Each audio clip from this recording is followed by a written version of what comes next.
Ladies and gentlemen, I have the honor and the privilege to moderate panel 3.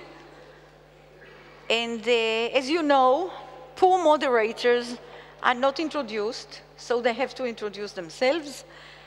I'm Professor Dina Porat from Tel Aviv University, head of the Cantor Center for the Study of Contemporary European Jewry, and I also serve as Chief Historian of Yad Vashem.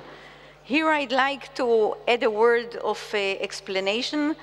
I do not represent Yad Vashem formally in this conference because Yad Vashem, the mandate, the Yad Vashem mandate and the law under which Yad Vashem had been established and operates, these law and mandate do not include dealing with property reparations, anything that comes even near the property that Jews had and was looted for them, etc.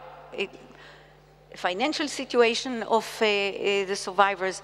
But certainly the situation of the survivors is a matter of care and concern and a lot of interest, and therefore I'm here.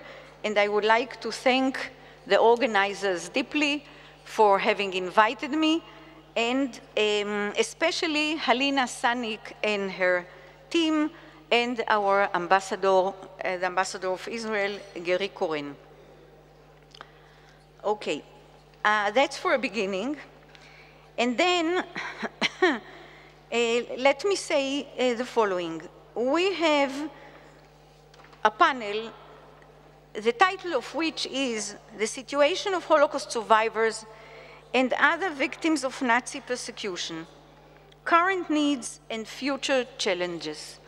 This is not an easy topic because, obviously, the situation of Holocaust survivors means not only the physical situation, the physical situation they are in now, but also their psychological one, their emotional one, the self-perception. And this is a situation that keeps changing. You cannot pinpoint your finger on a certain point or in time and say, okay, this is the situation of Holocaust survivors because it keeps changing. Not only that, the attitude of societies towards the survivors keeps changing as well. And it keeps changing, and we saw it. Perhaps I'll have some words about it after our first speaker. It keeps changing according to the changes in society itself.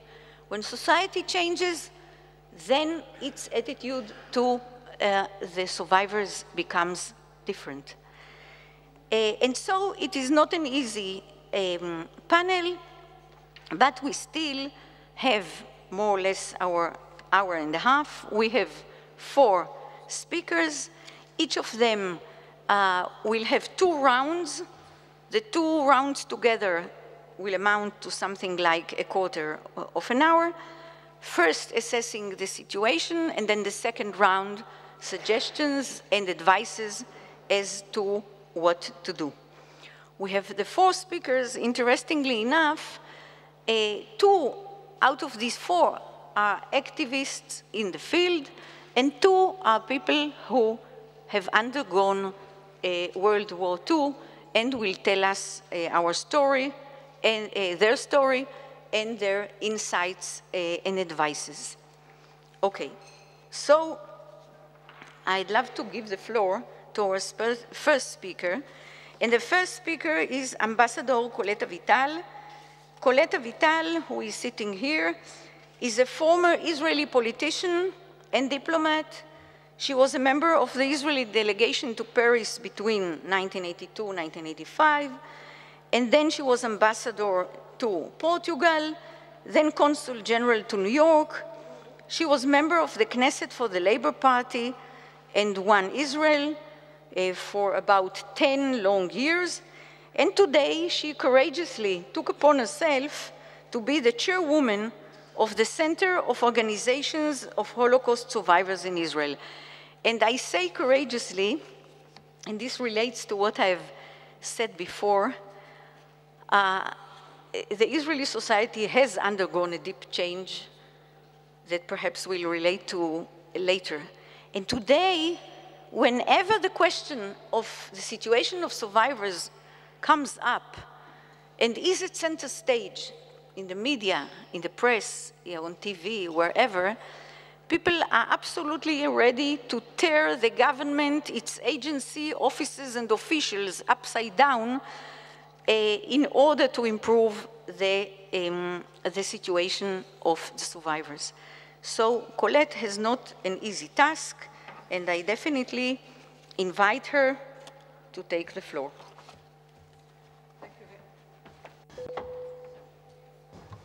Thank you very much, Madam Chairwoman, and I have to add something to your presentation.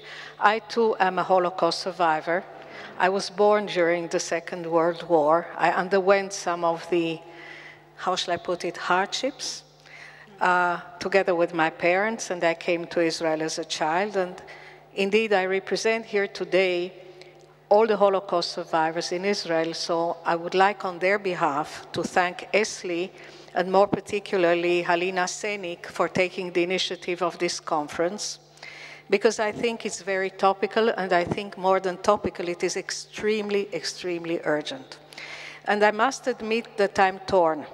I'm torn between the real urgent need to make sure that as of tomorrow, in most countries, it will not be only declarations, but most of you will act, and torn between, how shall I put it, the reluctance to come to you today and to say that after 70 years this is unfinished business, and embarrassed to have to ask you to act, because I think that after 70 years this issue should have been solved by all of us. I'll try to speak about the situation in Israel. You've heard also in the previous presentation, I myself was a bit surprised, I must admit, by the fact that in Israel, after all our struggles, we seem to be doing relatively better than in other countries. Please do remember, Israel was not in existence during the Second World War, and there was no persecution. And what the Israeli government undertook was a sense of real responsibility and of moral duty towards the people who came to its shore. Today, we have in Israel about half of the Holocaust survivors living in the world, meaning about 200,000. We do know more or less their numbers, even though I must admit also that by Israeli law, there never has been a real definition. Broadly speaking, Holocaust survivors are considered those who've been in ghettos, who've been in concentration camps, who have lived in hiding, and who have lived under Nazi, I mean, not only, under a false identity. Now, their situation, obviously, as our chairperson has said, has changed over the years. And the legal and objective situation in Israel has also been different than in other countries. Very briefly, in 1952, we signed an agreement with Germany, whereby the German government decided to compensate the newly born state of Israel and to enable it collectively to integrate in Israel the remnants of the Jews of Europe. And that law also, or that agreement also said two other things, that eligible for these compensations would be people who came to Israel until October of 1953, and that the state of Israel undertook to help those people on an individual basis. So basically, by that law, immediately, a lot of injustices were created because only 39% of Holocaust survivors arrived in Israel by 1953. Those survivors who lived behind the Iron Curtain couldn't come, so they were doubly punished, first because of what they suffered in the Holocaust, and then what they suffered under some of the communist regimes. And then coming to Israel after 1953, could not get compensation. That situation changed a little bit during the reunification of Germany, when the Claims Conference made negotiations with the German government, and as a result of the agreement with Germany, paragraph 2, people coming from Eastern Europe were also compensated, including those who live in Israel. So we had, I think this morning, Mr. Marom said that there are various categories of Holocaust survivors. In Israel, it was even more obvious. There were people who were being compensated, people who were not. But the situation over the years really changed dramatically, because as long as people were young, and many of those people, I have to stress, did rebuild their families. They came out of the concentration camps, shadows of themselves. They had the extraordinary courage to rebuild themselves. Many of these people really built the country in Israel, defended it. Many made extraordinary contributions to our country, but when they were young, this was less critical. With old age, all these things changed. And certainly also the demography of Israel changed. And with the arrival to Israel of over 1.5 million people from the former Soviet Union, most of which had no pensions, most of which were also elderly, the situation changed even more dramatically, because if we're speaking today of 200,000 people in Israel who are Holocaust survivors, about 45,000 of them live in poverty, and that is mainly because, many of them came from the former Soviet Union and had no pensions, and many also of the Holocaust survivors who didn't have an education and had to do manual work during their life also didn't have a pension. I should say that the system in Israel for Holocaust survivors, first of all, everyone reaching the age of 65 receives a meager allocation from the national security. That is what many people really live on. Plus, the Holocaust survivors receive a small pension, an additional pension from the State of Israel. The money which was granted in 1952 by the German government to the Israeli government is long ago finished, so all the pensions that we're talking about come from the budget of the State of Israel. Now, during the years, because of all these injustices, the organization which I'm heading today has been created, and for 27 years it has been fighting to enlarge the rights and to make more benefits for the Holocaust survivors.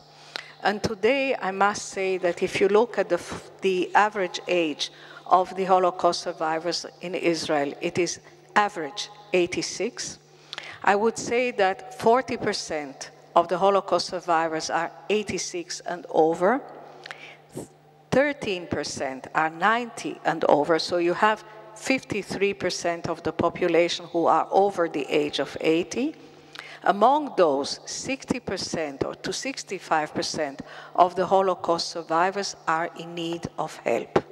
Now, in fact, what is happening is that the Israeli government has, in the year 2008 and last summer, changed its law as a result of all our struggles and fighting.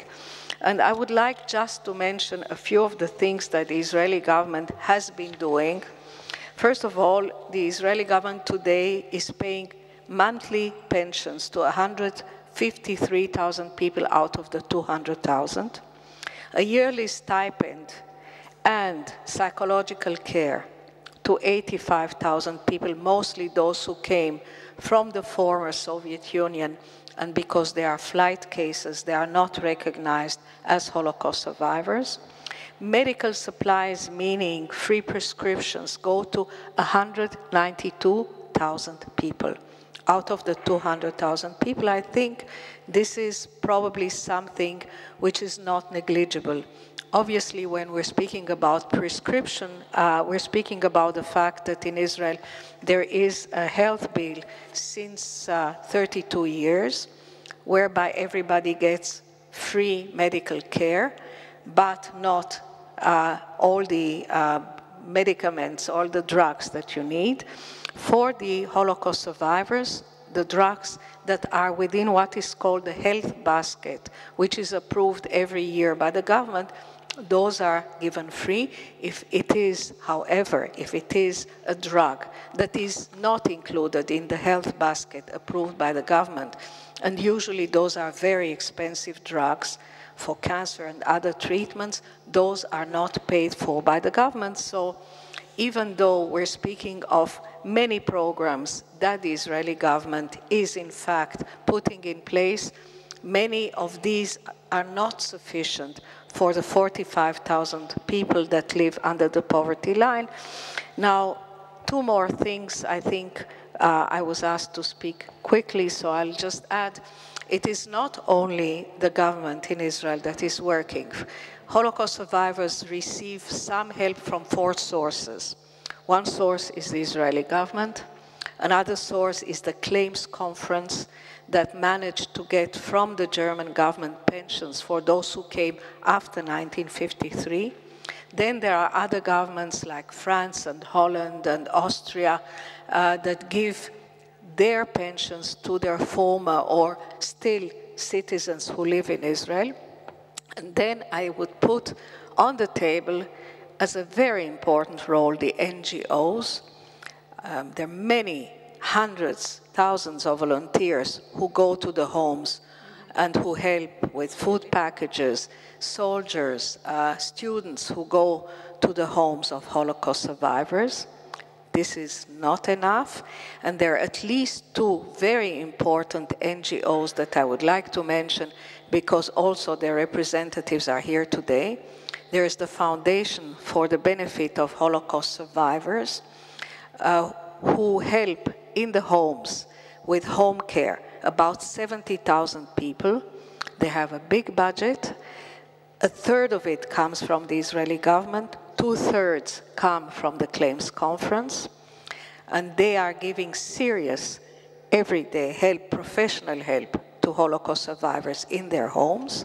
And there is another organization, the like of which I don't know in many countries, which is called AMCHA, who gives psychological care, because I think that this is probably one of the biggest problems, and we haven't talked about it. We may talk about it, psychological care to about 18,000 Holocaust survivors and second generation in 14 centers in Israel.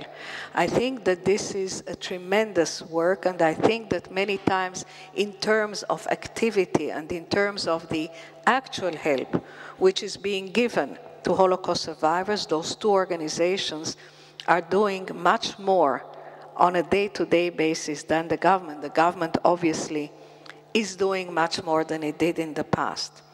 Maybe I should like to end by saying that we have to talk not only about the physical problems and the health, declining health, and the fragility and the vulnerability of Holocaust survivors.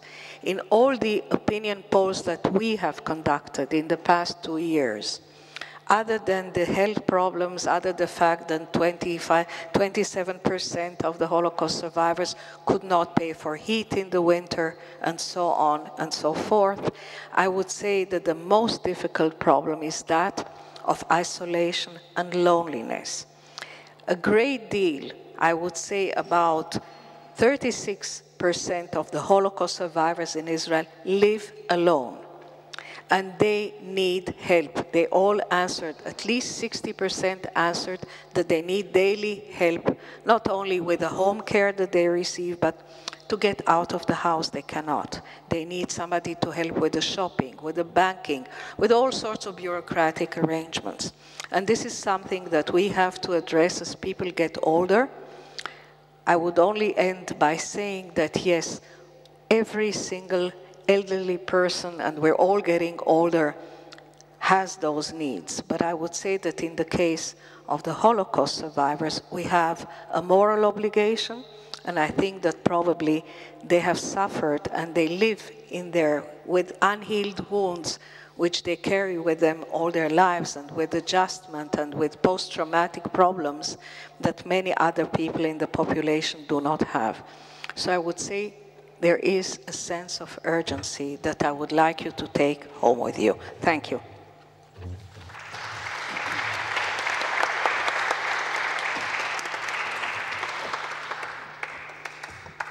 Thank you so much, Ambassador Avital. Let me add just 2 comments regarding the definition of survivors. But once, or let's say when Yad Vashem, other organizations, started thinking about who is a survivor, and it was so obvious that first of all, these are people who have undergone camps, concentration camps, ghettos, etc., like have undergone the heart of the Holocaust experience. But then came Jews from Germany and said, what about us? We have been living under the Nazi rule from 33 to 39, so they're not it was enlarged. And then we came to the conclusion that the definition should include what we called the first circle and the second circle, about which you were talking. The second circle are those who have not lived for long under Nazi rule, but have fled to the Soviet Union. But they also lost everything, okay? And the families who were left behind, were murdered. So we have a first circle and the second one. And I would say after working for a few months, we had a number of committees, major committees under a Supreme Court Judge, Dalia Dorner, and the other ones, Arad. We had committees that worked for months. I was on 2 of them to assess the situation. And indeed, those who came from the Soviet Union, Israel absorbed over a million newcomers from the Soviet, 1.5 million from the Soviet Union. Compared to the population, it's unheard of in the history of immigration. And most of those who are, as you mentioned, under the poverty line or isolated or live alone, lonely, are from the Soviet Union. Not all, most of them, but because they came with small families, because the children went to the United States and left the parents, etc. So it's a problem. But echoing what you said, and also what Ambassador Eisenstadt said this morning, do you remember? He said that there are 60,000 survivors in New York, perhaps the wealthiest city on earth. Half of them, he said, live in poverty in New York, which means 30,000. That's, well, just for a way of comparison. One last note. We do have close to 200,000 survivors living in Israel today. The original number of those who came toward the end of the 40s, the 1950s, was 360,000, about double of what we have today. This is not a simple number. Towards the end of 1951-52, 1 out of 4 Israelis was a survivor. So it's a major impact on society, and once they married and had children, it is a major bulk of society. You cannot just make a division, Israeli society and survivors. And as you so aptly mentioned, they overcame and were a major contribution to the state. Okay, our second speaker, you wouldn't believe his life story. This is Colonel Pavel Vranský. He's a retired Czechoslovak Air Force colonel, veteran of Allied campaigns in North Africa and the Middle East during the Second World War. He fled into Poland shortly after the Nazi annexation of Czechoslovakia, where he was captured by the Soviet army, imprisoned until 1941. Following his release, he enlisted into the Czechoslovak wing of the British Royal Air Force, served in Egypt, Libya, Syria, and Lebanon, before being demobilized in 1946. Today, he's an active member of a number of Czechoslovak veteran associations, currently holds the position of vice chairman of the Czech Freedom Fighters Association, and his service has been warmly recognized and is a recipient of a number of Czech, Polish, British military decorations and medals. It's an honor to have you here, and the floor is yours. Thank you. Mrs. Professor Porat, my dear panelists, friends of panelists which are found here, dear friends in general, ladies and gentlemen, I'm very honored that I was invited to this conference. Not being directly a Holocaust survivor, personally, I wish to say a few words to explain the reason of my personal engagement in this case of Holocaust survivors. My mother and 21 close relatives have been murdered and perished in the extermination camp. On the other hand, I am vice president of the Czech Union of Freedom Fighters, where still 615 Holocaust survivors are organized, and other Nazi victims which are still alive. And out of 40,000 which started in 1945 or 46 in our organization and returned from concentration camps, and now I have the honor to present them here. So that is my, and I thank you that I was introduced by Professor Porat. Now that is only to make you clear why I am sitting here and why I will speak to you.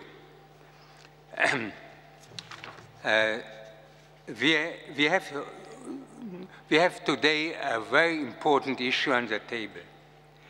The social welfare of the Holocaust survivors and other victims of Nazi persecution, which we should have discussed much earlier. We are speaking now about the welfare of people being older than 85 years.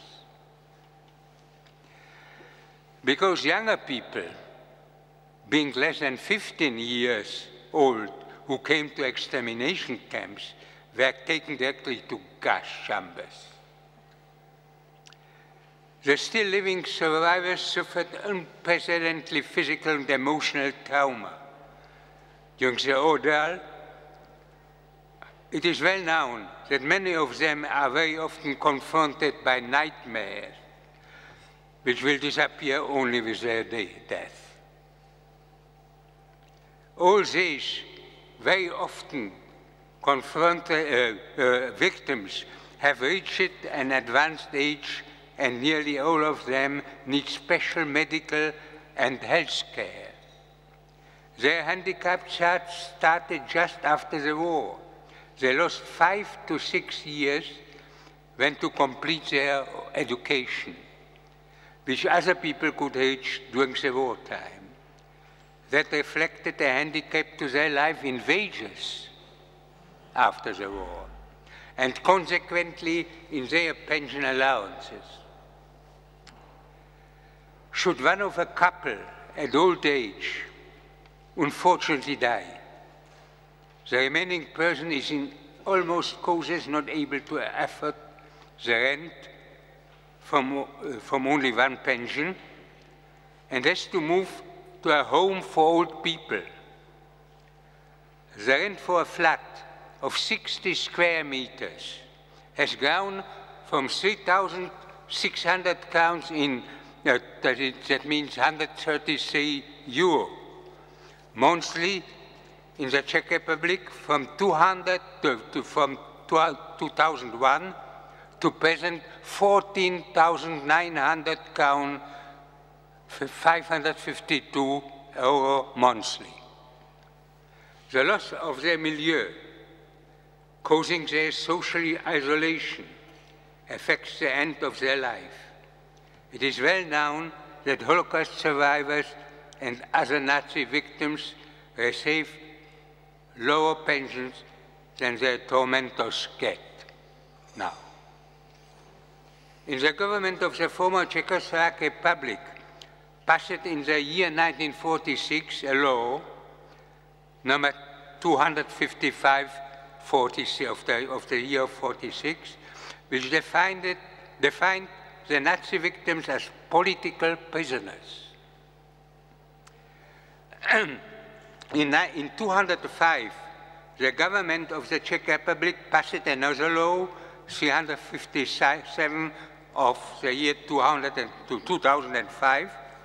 Accordingly, political prisoners are entitled to get 50 crowns, that is 1.9 euro per month, to their pension for every month in a concentration camp or ghetto. This extra sum is being valorized according to inflation. Furthermore, every former prisoner has to get 2,500 crowns, that is 92 euro, to his pension monthly.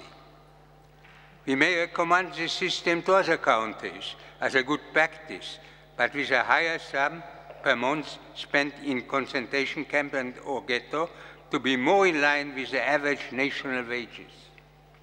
The Jewish former prisoners get every month small extra money from the Jewish Claims Conference. As to the study of Professor Skaggs, which you heard today, minimum pensions in Western countries generally are much higher relative to wages with regard to post-communist countries. The allowances are much lower. According to the study of Professor Skaggs, survivors' pensions permit only a decent relative standard of living in those lower income countries. In absolute forms, they may still not provide sufficient resources for survivors to live decently if they have medical or other necessities. Nearly all survivors are ill. The psychological comfort of the former prisoners is closely connected to the problem that the organizations where former prisoners are members have no money even to buy stamps to convene meetings. Meetings of the former prisoners give the prisoners a great opportunity to strengthen themselves psychologically. Organizations helping former prisoners should also receive some financial support. The last wish of former prisoners has been expressed many times to improve the legislative framework covering the social and legal status of Holocaust survivors and other Nazi victims, with a special focus on equaling the status with the war veterans at national level, as it is many times in many countries. Since the year 2009, in which a great conference has been convened in Prague, which proposed to the governments to raise the pension of the Holocaust survivors and other Nazi victims, none of the 47 countries agreed with the Political Terrorism Declaration, June 30, 2009, decided to raise the pension for the survivors. The government have followed up not even the decision of the workshop which took place in December 2013 as a part of this mentioned conference. How long will the governments wait until survivors' death will solve the problem? The victims have been ready to die for their country and democracy, but the governments are not ready to help them in their high age. Unfortunately, the biological watch is working very precisely. Take the chance until they are alive. Do it now, today, and not tomorrow. That could be too late. Thank you.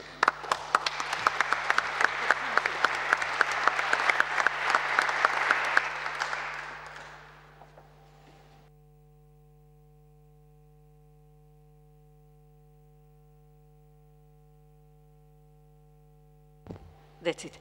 Thank you so much for your clear words, for your plea to the governments, to the countries, as an ex-combatant. I'd like to add a note regarding what you have said on psychological need and the money that is needed. You also referred to that and said we have not spoken about it enough. It bothers me a bit that what we are speaking about, all of us today, is the way we look at survivors.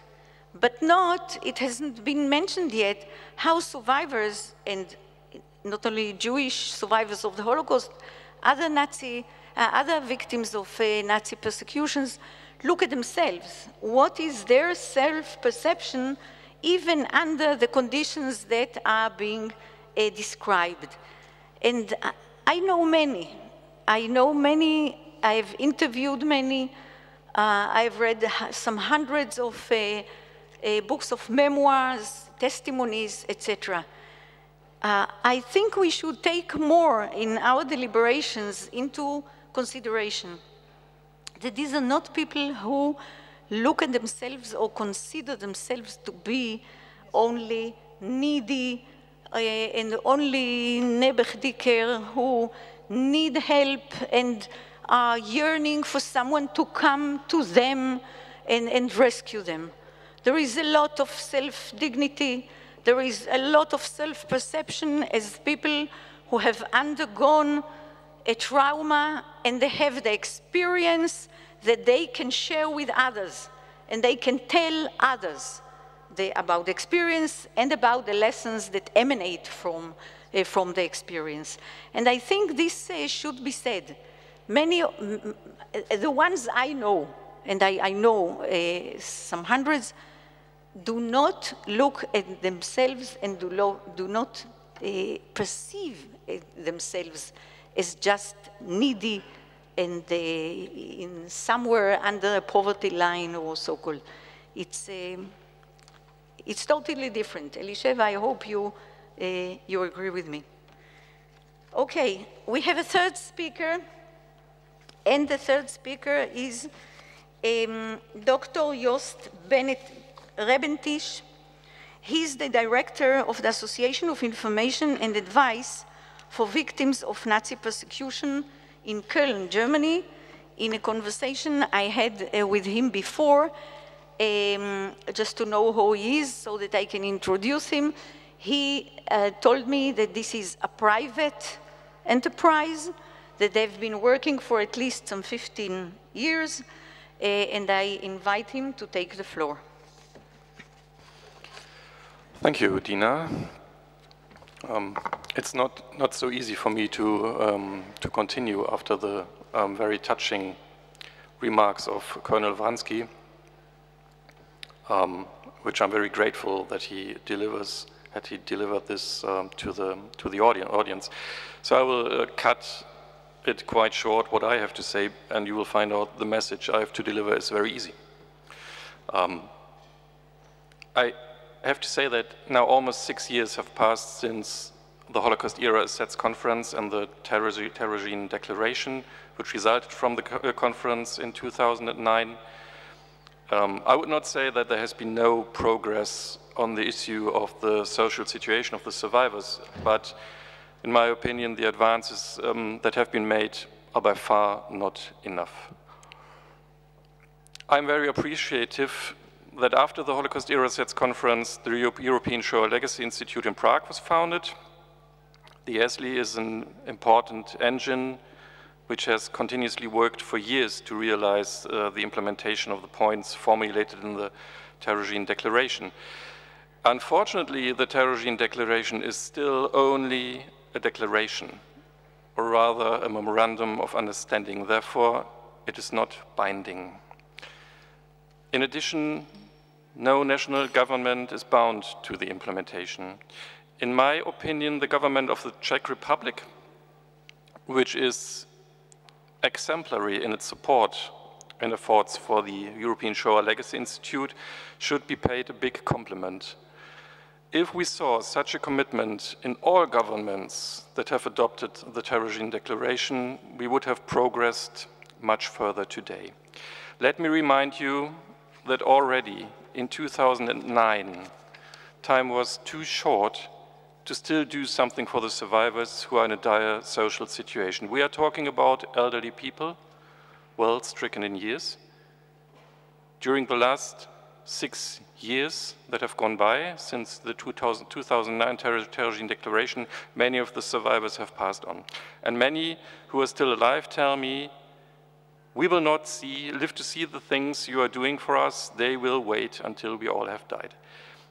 We need a binding agreement of the signatories of the Terezin Declaration as quickly as possible, which guarantees the implementation of this declaration. And let me quote 2 of the colleagues you heard this morning, and they put it in much better words than I could ever do that. So Ambassador Schindler mentioned it this morning. He said, the survivors need our support now. And Professor Svoboda added, there is nothing to wait for. And I give you one striking example for the fact that time is running out. It was in the press last week in Germany. A committee of the German Bundestag has decided to pay, to give a payment to the surviving prisoners of the Nazis who were in the Red Army. I call it a payment because I cannot call it a compensation. They talk about 2,500 euros each. So this is the good news. Even if it's 70 years after the end of the war, still something has to be done. It has to be done because these prisoners were excluded from the compensation for forced and slave labor, which was developed by the EVZ. This is the good news. And now to the figures. There were 5 million prisoners. More than 3 million of them died when they were prisoners. They were killed, they starved, they died by diseases, or they were simply worked to death. 1,836 of them returned to the Soviet Union. This is the state of 1945. And now guess how many of them will receive the compensation, the payment, which is awarded to them now. They think about up to 4,000 survivors still living. And this is not 50%, it's not 10%, it's not even 1% of the people who survived it. And that's to stress why time, in my opinion, is running out and we have to act very quickly. Thank you.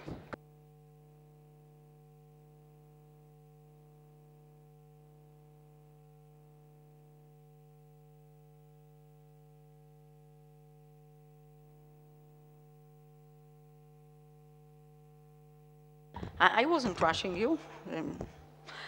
Thank you very much, and thank you especially for the figures that you gave during the last part of your presentation. These are staggering numbers, because if we think about what you've said, out of the 5 million, 3 million, 1.8 returned, where they met with horrible attitude and killing out of this Soviet part. So we are left with 200,000. Out of the 200,000, what you said, those who are getting the pensions today are 4,000 or 5,000. Okay. Let me also add that when we teach about the Holocaust in Israel or to Jewish audiences abroad, the numbers of the Soviet soldiers that fell into German captivity, over 5 million, out of which over 3 million were killed, always serves as a kind of proportion to the Holocaust, because these were 3 million soldiers, not women, not children, soldiers. Okay, our last speaker is Miss Anastasia Gulei. She is a victim of Nazi persecution who survived, listen to this, 2 years in a Gestapo prison and 2 years in Auschwitz, before being liberated from Bergen-Belsen concentration camp. Today, Ms. Gulei is head of the Anti-Fascist Union of the Ukraine and the Organization of Former Political Prisoners in Nazi Camps. She will be speaking to us in Russian, and you are all kindly invited to listen to the translation. Please.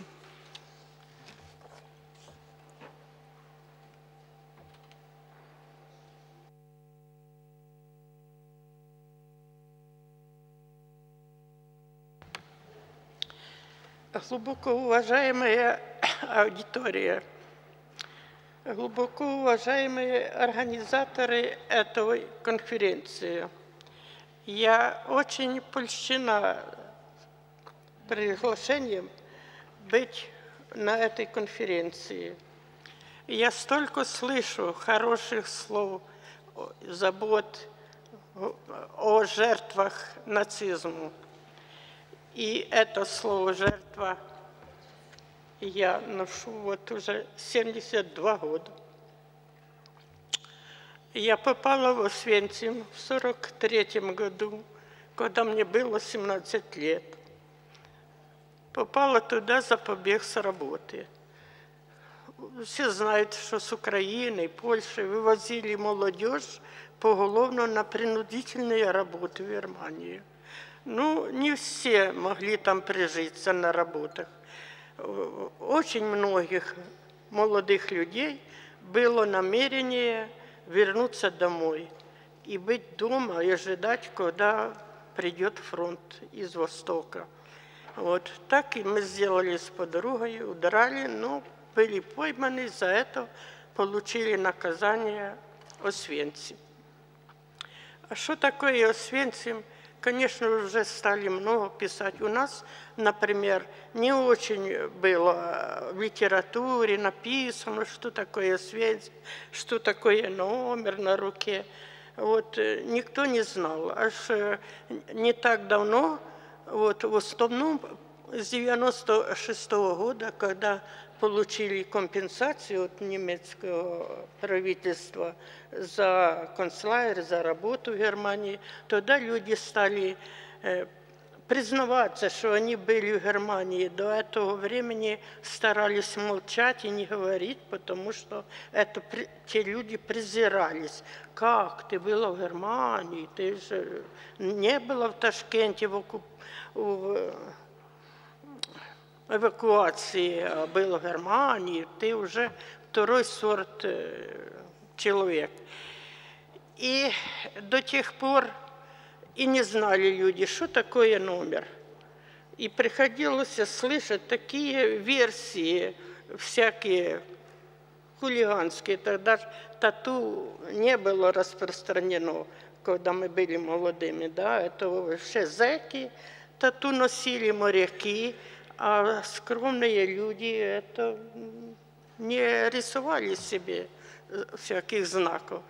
Поэтому столько наслышалось у всяких комплиментов, так сказать. Приходилось руку бинтовать или длинный рукав носить, чтобы народ не придумывал чего-то. И слушаешь вот эти вопросы глупые от молодежи, и думаешь, Боже, какой ты счастливый, что ты не знаешь, что это такое. Ведь это же приговор к смерти. Все, ты с номером не должен выйти никогда на свободу. Твой выход через трубу крематории и только, единственный.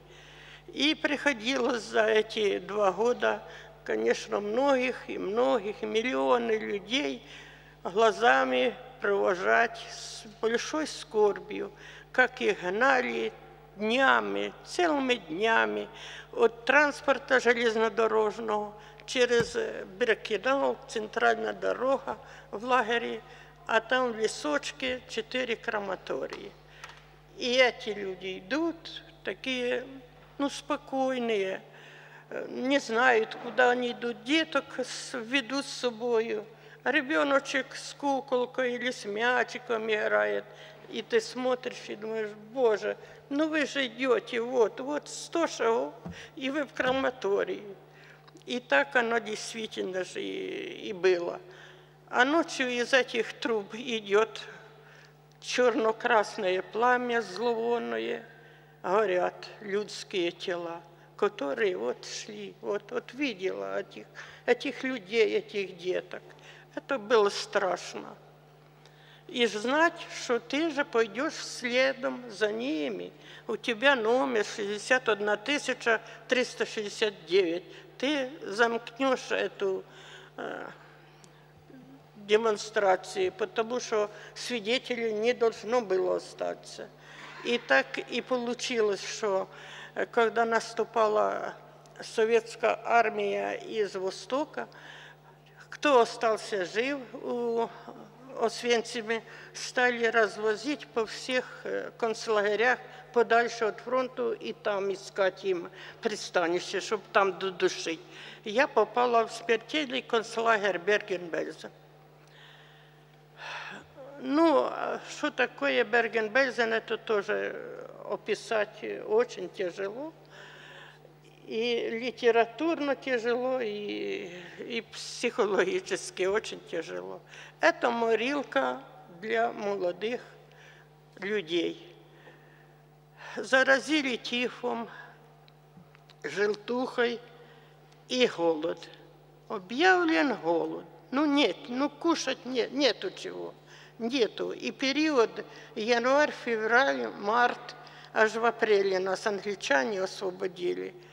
Нету ни листочка погрызни, ни травинки, ни бур'яни, нема ничего. Вот голодный и все. Многие, вот когда я рассказываю, я часто бываю у городах немецких, Магдебург, Мерзебург, Галлия, и там вот спрашивают, как вы с ума не сошли вот это все видеть? И один наш товарищ, он тоже прожил в Освенциме и Дахау, он там в своих стихотворениях написал: «К смерти привыкаешь». Ну, не дай Бог привыкать к смерти в 18 год.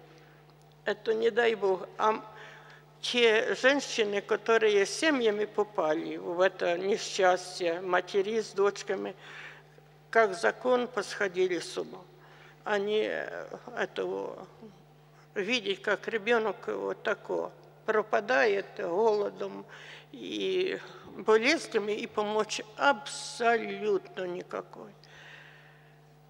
Ну, и кончилось тем, что нас везли из Освенцима таким большим транспортом, конца не видно было вагонам, хоть те вагоны были железные, товарные, под камень. А когда вывозили, выбирали уже тех, кто остался в живых, так несколько автобусов вывезли.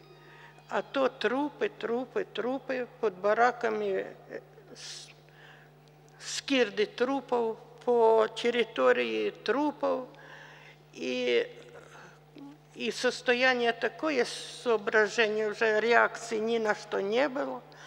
И когда нам открылась дверь барака, вывозить нас, кто живой, и увидел эти трупы, и радости никакой от свободы. А мысль, а они, девчата, наши девчата, они остаются, они и сейчас там, их кости. И такая была гибель этих людей, их не хоронили в землю, не предавали земле, их не жгли в крематориях, потому что крематории там некому было обслуживать. Было мертвое царство. Их потом англичане и весна уже решили бульдозером их сгорнуть в кучу, прикрыть землей. И так они бедные и остались. И дома не знают, где она пропала, где его кости лежат. Это страшно. Ну, все же остались вот такие доложители. И мы не сидим вот так, не ждем, что нам что-то там добавят. Мы работаем. Мы хотим, чтобы молодежь себе ясно представила, что такое война, и что такое диктатуры эти, что такое фашизм, что такое национал-социализм. И пишем книги вместе с детьми и с молодежью, кинофильмы снимаем и стараемся, чтобы это доходило до молодых людей. И что вот интересно, вот я в школах часто и в своих, и вот там Магдебург, и Галия, Саксония.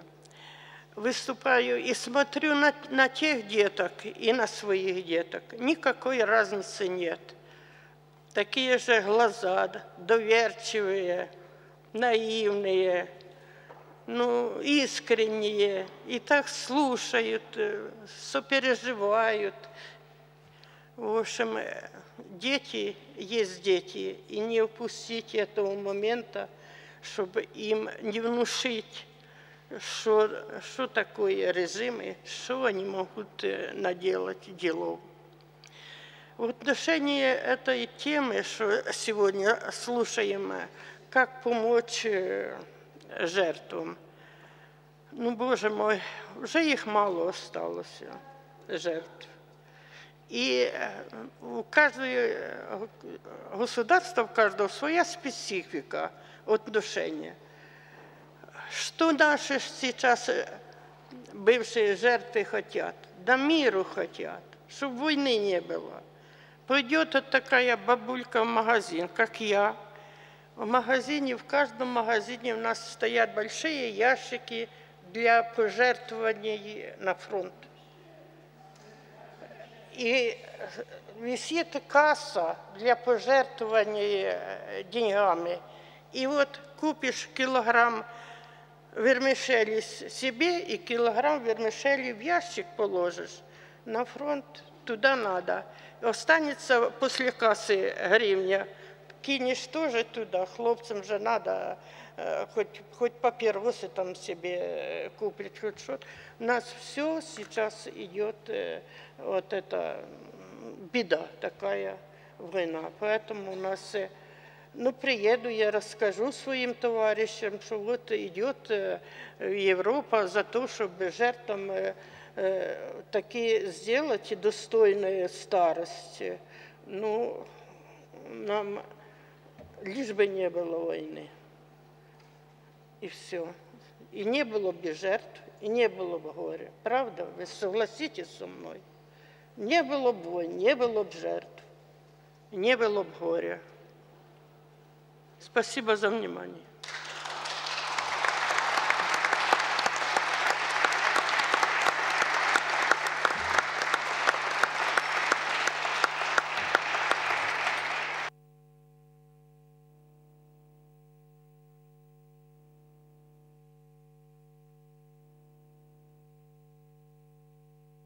Originally, we planned the second round, but I think that all four panelists gave us a moving panel with not only descriptions of what they have undergone, but insights and suggestions.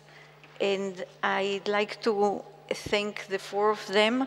After the lady has spoken and after Colonel Vranský has spoken, there isn't much to be added. And I would like to end, and Ambassador Eisenstadt, you are looking at me suspiciously. It's 5:20, it's bull. Okay. No, there are no questions on this panel, so it's okay. I'd like to end by quoting a poem of an Israeli poet, Abba Kovner, who was a partisan during the war, a leader of an underground, and then a known poet and intellectual. And he was a kibbutznik in a kibbutz called En HaChoresh. And the kibbutz, like many other kibbutzim and other forms of settlements in Israel, absorbed many survivors. And the poem is about how the members of the kibbutz are proud of themselves because they see the survivors getting better physically and emotionally, and they are working and they are part of the kibbutz and of society, and it's good, and the situation is good, and the members say, oh, they are drinking the milk, the glass of white milk that we are serving them. And then it wasn't self-understood that everyone will get a glass of milk. These were needy times. And the poet says, but they don't know that when a survivor looks at the white glass of milk, he many times sees it red. He sees a red glass and not a white glass.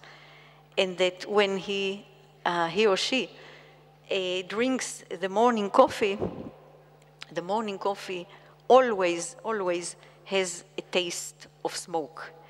So it's functioning during the day, and we have spoken about functioning and the force that emanates from them, the power, the humor, the inspiration that they give, and the tension between that and the nightmares at night, and the red glass and the morning coffee smelling of smoke. Thank you.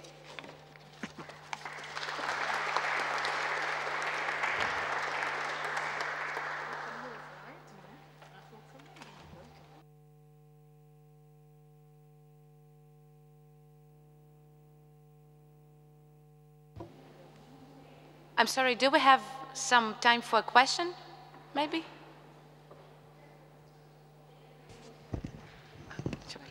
Please. I can speak, yeah? Yeah. I'm very sorry, I didn't understand it quite well when the first speaker was speaking. You mentioned that there are two groups of Holocaust survivors, and I didn't understand it quite well. Which groups do you mean? The actual Holocaust survivors, and you mentioned a second group, but as I understood it, that you were speaking about not the victims of the Holocaust, but of the people that ran away from the Holocaust to the Soviet Union, and actually they were refugees. Mm-hmm. So did I understand you right, or were you speaking about something else? Yeah, you definitely did. There were those who were under Nazi rule, and there were those who fled to the Soviet Union, but the recognition in Israel later, and especially with the coming of more than a million, you said, corrected me, and thank you, and said 1.5 million, among them many survivors, and many of those who fled, but they also lost everything. Yeah, so yeah. It's they are not actual victims, but they are included. Okay, thank you. Second. No. There is a distinction. I'm terribly sorry. I haven't made it, but this is what happens. There is a distinction between Holocaust survivors who've been in camps and in ghettos and what is considered flight cases. Now, flight cases also receive today, through the claims conference, some kind of compensation, but they did not for a long time fall under the real definition of being Holocaust survivors. Putini, please. Thank you. Before to address my very short question to Colette, I would like to express my deep gratitude to Colonel Vranský and Ms. Gulei for their witness. I feel very guilty because as I've been following all those conferences in 1998 in Washington, I've seen that we were really very late to tackle this issue. Of course, education and remembrance is a priority to prevent new genocides and the Holocaust in our era, but those people are really living and we should have cared before about them. Anyway, I would like to ask Colette, are those compensations or pensions given either by the state of Israel or through claims conference taxed or untaxed in Israel? No, they're not taxed. The pensions or whatever people receive as allocations, monthly allocations, are not taxed. The Israeli government allocates those pensions according to the state of health of people. They start with 25%, you get a certain sum. If you're sicker or you recognize a sicker, you get 50%, 100%, 150%. But, and I think that the claims conference also, the claims conference has a sum which is the sum which is given to every Holocaust survivor under a certain program, which is the same, which I think today is something like €310 per month. But when there are needy people who come and say, I need extra, more help, the Israeli government calculates their income, their total income. And if your total income is very high because you have other programs or other incomes, then you're not eligible for an increased pension. It's not taxed, but they are calculating more or less what your income is. Mm-hmm. Well, that's it. We convinced you all. Yeah. Thank you so much. Thank you, the 4 panelists. Thank you for listening and for attending.